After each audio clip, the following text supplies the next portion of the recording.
Why don't you introduce us today? No, you do it. Okay. You did such a good job. All right, guys. Thanks for coming back. And hopefully you're with us for the live on Facebook, but it's okay if you just listen to this anytime because we're here for you. My name is Garrett Willie. And I'm Christina Hall. Yep. And we are Purposeful in Life. We hadn't practiced that before, so it didn't work out. No. So today, this last episode of the day and for the month, we're talking about why statements in business.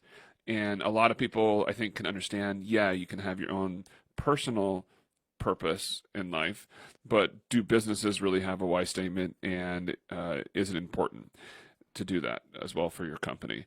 We believe it's essential for yourself, obviously, but we also think it's important for your business. And that's why our Purposeful in Life podcast mission is to help individuals and organizations find their purpose, so that they, the individuals or the organizations, may live a fulfilling and inspired life in and out of work. And we created that purpose or mission statement for the podcast because we also want to help businesses, because the businesses are full of people, right? Yes. And the people in the businesses, it's not just the people working there, but also the customers, right? We want the people working there to feel fulfilled. We want the customers to actually feel cared for. And with this statement that we keep on rolling through and saying, yes, you have to serve other people for it to be a true why or purpose statement, the same thing with business. If you're just doing it to serve yourself, like to increase profit share for the stock shareholder or commissions for the individual or whatever, then the customer, the consumer ultimately feels that and knows it. And that's what I think anyways.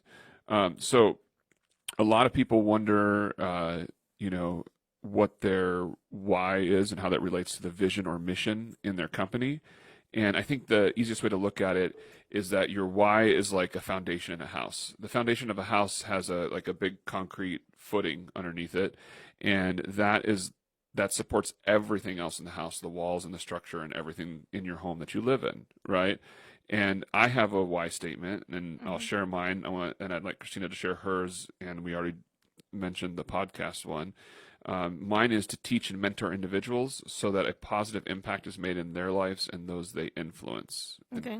And mine is to help and mentor individuals through my own story and my passions for holistic health and social well-being and community, so that they may take action to fulfill their purpose and their own potential. Yes.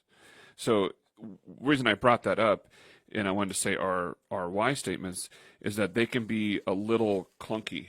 They're not necessarily marketing pieces. No. And this is something that Christina and I have spent a lot of time talking about, because we feel like companies will create their vision statement, mission statement, their value statements, all these other little things that they're using for marketing pieces.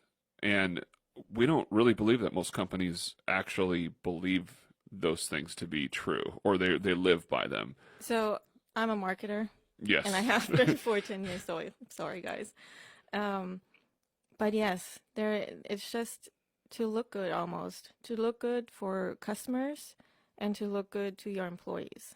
Yes. But if you don't follow through on your mission statement and your values, then you will ultimately lose employees and customers. And with creating that mission statement and their vision, like you said, it's like a branding, promotional message almost. Yeah. They might gain, revenue and profits in the short term and grow much more in the short term, but they're not looking at the long term and what they're actually losing. Yeah. I think I'm going to tell about my personal company, which just because it's part of who I am as a person. But in my business, I've created like a value statement, which I believe is like the foundation of my business, right? It's kind of like the why statement for the business, except for it's just a couple of bullet points. But I really believe in these points, and I'll share them with you. The first one is integrity. And what I mean by that is to do what's right at all times, regardless of the cost. Even if you lose. Even if I lose. Like if I lose the whole business to follow that value, then I start over. Then I go bankrupt and I start over. Because and I don't think other companies would ever imagine it. All of them say integrity. I don't know any of them that actually, not the big corporations anyways, they wouldn't be like, oh, we're going to lose a quarter of our profit share because we screwed up and we need to buy back all of our phones or whatever widget is they make and redo it, or we're going to replace everybody's on this thing that we messed up on. Nope. I've worked with companies, small, big, international corporations on 2 continents now. No, it's never. It's just a marketing piece. It is. For them. And to us, it's like, you know what? I think people will know if it's real, and I think my hypothesis is it's like we as consumers, as individuals, as, the whole world, it's not like one country or another, we're tired of being lied to about things that are so precious as our core beliefs and values, when we're like, we want to resonate with people we work with or companies we work with, and then they lie to us because they don't actually stand up behind what they're saying is their values. My other one is, I have 3. So integrity, and then leadership is the other one. I actually want to read it because I like the way I wrote it better than just trying to come up with it. Can't get to the page. Of course not. So leadership, putting people first through trust and cooperation, sacrificing oneself so that others may gain and feel safe. So why that's important to me and why it's part of my business, because I get to run the business however I want, it's my company, right, is that I think most businesses see leadership as authority. And we've talked about this in past episodes, but maybe that's why that came to me so easily when I was thinking about this. I literally wrote this in like 10 minutes because it was just all part of who I was. The integrity, leadership, and quality, it was just part of who I believe that I am, and it ties to like my own why and purpose. And that's kind of what we're talking about today in business, or in the business segment, is how to find businesses to find their purpose and why. And my last one is quality, which is service and workmanship to the best of our abilities. I want to say something to your leadership one. Yes, please do. A lot of people confuse leadership and management. Yeah, no, because it's authority versus. So I think when you lead a company or just leading in general, you're actually serving those that you're responsible for. So, in other words, I've heard Gary Vaynerchuk talk about this. He's got like 800-900 employees, and he says, I work for them, they don't work for me. Yes. And it's like, thank you. In the heart, right? Yes. I'm like, that's what it's about. So that's pretty much what we're talking about, is that our why and our purpose is why we get out of bed. It's like what inspires us. In our business, it can be, it's the mission statement for it. Now, the tough part about this is you work for another company, and whether they have value statements or mission statements, you can't control that, right? All you can do is dig deep and find out what your purpose is that we've been talking about, and then find out what things in your company or your job that you do that resonates with your why, with your purpose. And then you can go to work, and when you get to do things that resonate with you in that point, you know that you're fulfilling your purpose and you can excel at them. And the hope is that you can influence other people. Even if it's just with, like, you can work with a company that has 100,000 employees, but you work in a team with 8 or 6. So if you can positively influence them and then maybe go beyond that, and it might take 2 years to positively influence them. It takes patience, Patience and time. And time. Yep. And then the vision part. Yeah. Vision is a long-term future of what you see yourself as doing. So if you took your personal why statement, or your company, if you're a small business owner, and you're going to, like, you know what, we're going to build our company and live our company to our values. If you're living your purpose, a vision is, what is that going to look like for yourself and for the world, 10, 20, 30 plus years down the road? Because that's what a vision is. It's like, can you impact those around you? Do you have like a vision of what you want your future to look like? Yes. Please do tell. No, I'm not going to tell. But I do want to, my vision is that I want to impact people and really I feel like I see the potential in people before they see their own potential. Mm-hmm. So I want to help them to see the bigger picture and where they can go, and motivate them, and um, lead them, mentor them to get there. But, I'm not going to tell them where they should go, Yeah. but I'm going to help them along the way to figure it out, if that makes any sense. Yes. Yes, it does. So, yeah, I mean, I have a vision too. I want to build a big business, but I really want it to be able to serve other people. Mm-hmm. Um, and my hope is that the more that I grow as an individual and grow as a company, then I'll be able to reach and serve and help more people. And it's not just the helping people with like the roof stuff that I do, Yes. but it's like, how do I help people in the community or whatever, uh, whatever comes to my heart or God places on my heart as like something I need to serve. Mm-hmm. The more that we can build financial resources and connections with people, it's not always money. It's like you might see that somebody has a need and you can be like, I know who can help with that need, Yep. and be able to do that. So those connections really help one another. I want to try to get some feedback from you on this, because Okay. this is a tough subject. It's like, how do you find your why or your purpose in your company?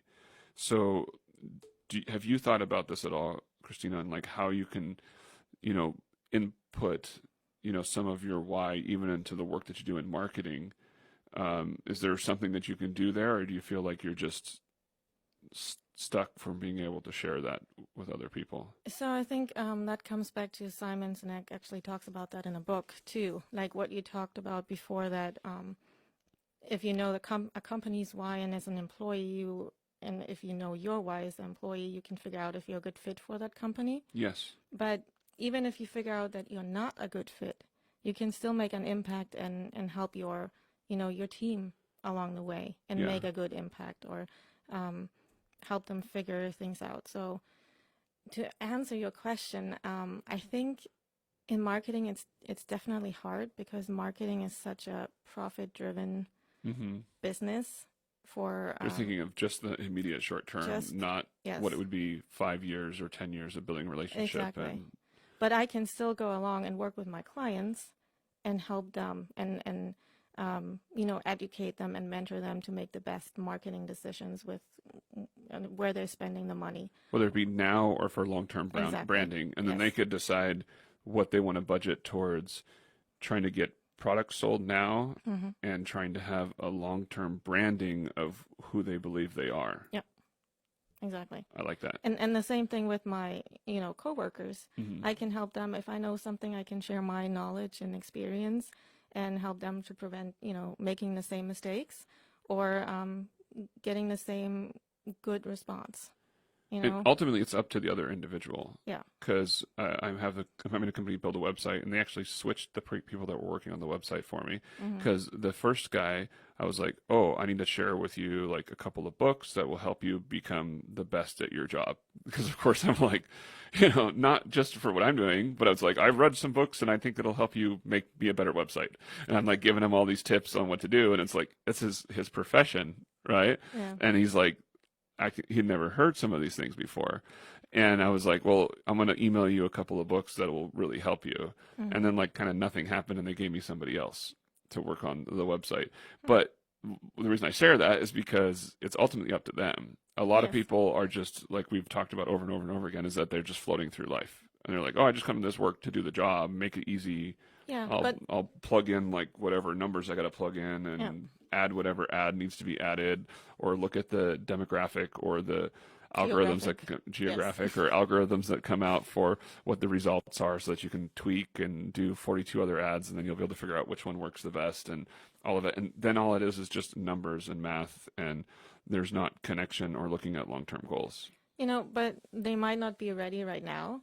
Yeah. But if you tell them and show them, and they see the outcome, and how you're doing, Mm-hmm. then they might change or ask you more about it in the future, Yeah. which is, all that you can hope for. Yep, that's all that we can do. And that's what we're trying to encourage you guys to do as well.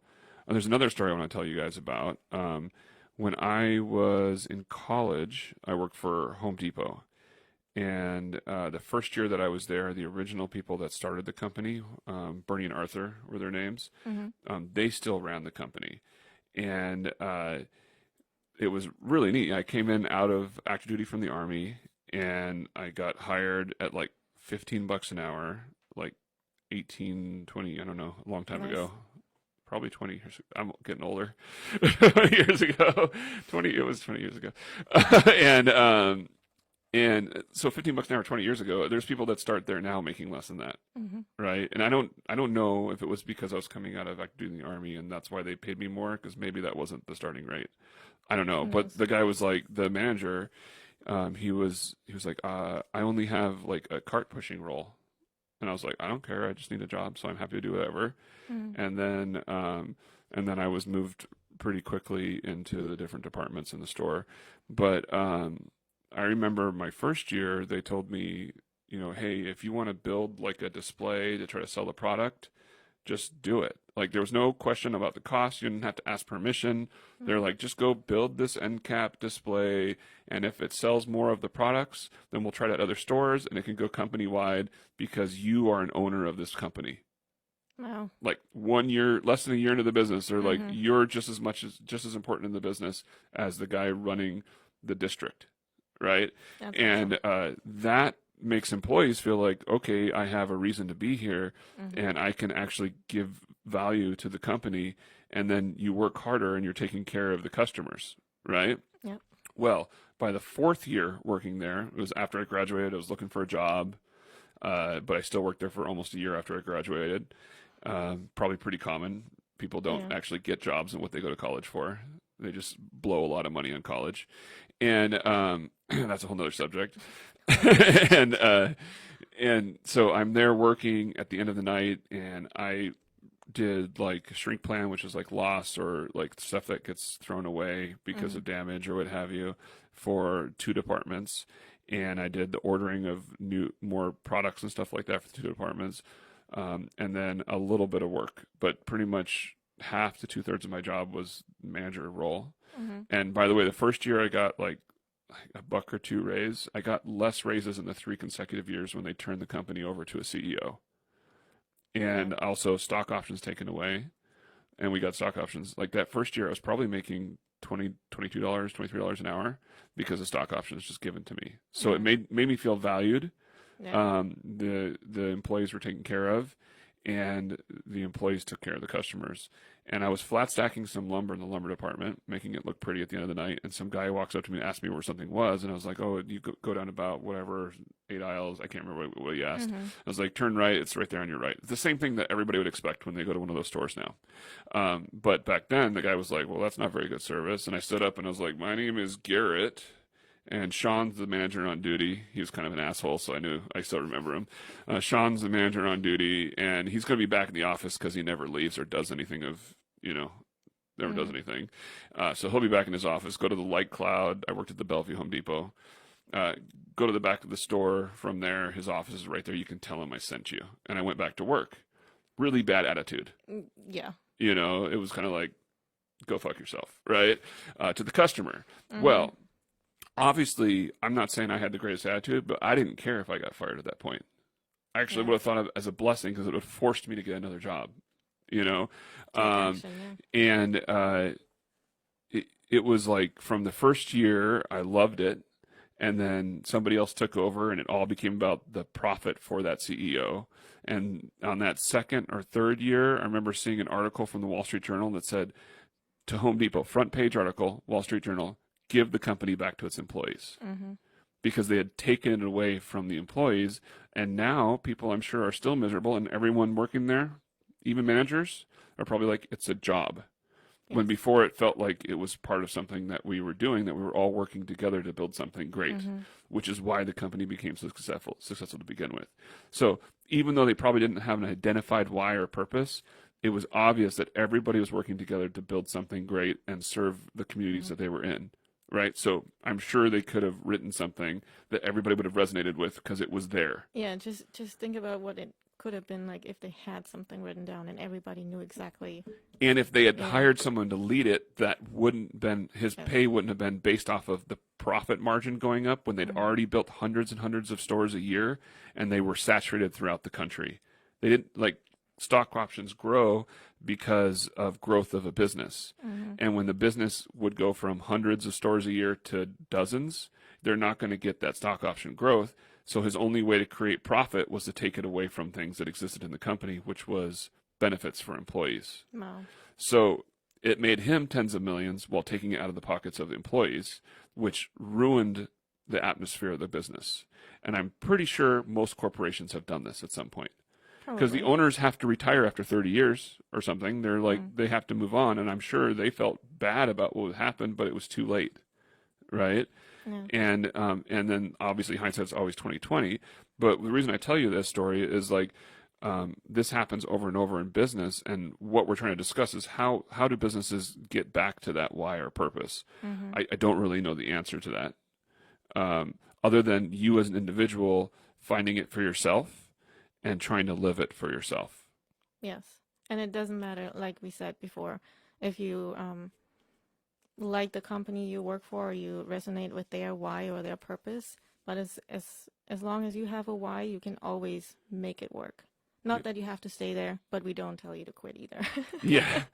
Because the why is your purpose, your cause or belief that drives you or the organization. Yeah. And it might be easy if you work for a nonprofit, like a cancer care society or something like Mm-hmm. that, or like it's not easy, but it's possible when you run your own business or have influence over a company, like you're higher up. But even as an individual, you have the team that you can influence, and if you're a manager, what can happen is you could make your team the most sought after team because people are like, wow. And you have to like resonate your why with what the company's principles are. But if you were able to take from that and derive your own system, right, that's going to be like, this is what the purpose of my team is going to be, and this Yeah. is how we're going to serve each other and our communities and our customers. Mm-hmm. And if you like it, stick with us. If not, I'll transfer you to another team. Like if someone had the cojones to do that, they would actually they'd have to stick through it, right? Yeah. It probably wouldn't be easy, just like building a business, but they would be able to find so much more success. And I can't guarantee their success because it takes patience, Yes. and who knows what that patience number is. I started my business in 2011. I just started seeing success in the last year. Mm-hmm. And I saw little successes, and it might sound like success if you make $20,000, $30,000, $40,000 on something, but when you have hundreds of thousands of dollars of business expenses, there's Yeah. ups and downs, and every business still struggles with that and sees it. And those of you who own a business understand that. But nonetheless, the success comes from persistence and from developing yourself and those around you. Yep. And so that's, I think, what we're trying to encourage, or the overall theme of talking about finding your why in your business. If you have your own business, just do it. Yeah. Do it anyways. Just do it. Do it Do anyways. it anyways. Do it anyways. If you have a team that you lead, then make that your mission. Like what tasks you're going to do to be able to build a team. Maybe come together with your team leaders or your team and be like, let's find a purpose for what we're doing. Mm-hmm. If you're a cog in the wheel, like a member of the team, just try to give your best. And then when someone notices, share with them why you're doing what you're doing. Perfect. Yes. I'm glad we came up with that Yeah. on the show, because it's been something I've been struggling with ever since our first episode. Our Mm-hmm. first episode, our first or second episode, I said, I know my why. I don't know how to integrate that into my business. There So you go. in the last couple of months that we've been doing this podcast, it has made a huge difference because that is the process that I had to go through. And it took a couple of months, Mm-hmm. right? So again, the patience. So anyways, our Patience and episode, time. did you have anything else you want to add? Because our episode's pretty much over. Yes, I wanted to say, because you said before that you don't know how they figure out their why. Well, we would be happy. I'm not sure Oh. about you, but I would be happy Yes, to help I'd be them happy. figure that out. Especially that- for a small business or a team, Yes. and Yep. we want to work with you. And to begin with, we just want to find a way to serve. Mhm. In the long run, we could see that this could become like a side thing that we could do for monetary, because it takes a lot of effort on our behalf. Yep. But, you know, we're helping individuals. Like when we were talking with Russell, I really think it would take less than an hour of personal time with him at this point, because we've already spent some time with him and heard a few of his stories, to be able to like generate a statement for him that would become his mission statement, his why statement, his purpose statement. They're synonyms. That's why I'm using all three of them.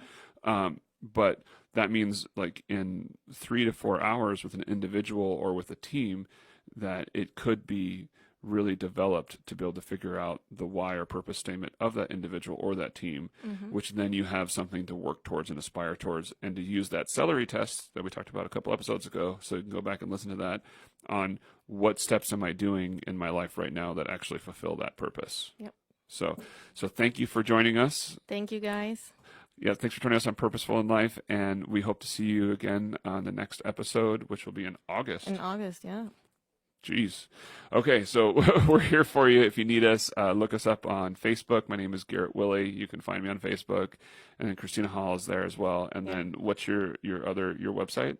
Joyfuellife.com. Fuel, Yes. fuel, like You gas want in to your car. fuel your life with joyfuellife.com. Look her up there. She's got some good insight, and she's available for you, and so am I. And we'd love to hear from you. So leave us messages on any one of those resources. Yep. Thank you very much. Thanks.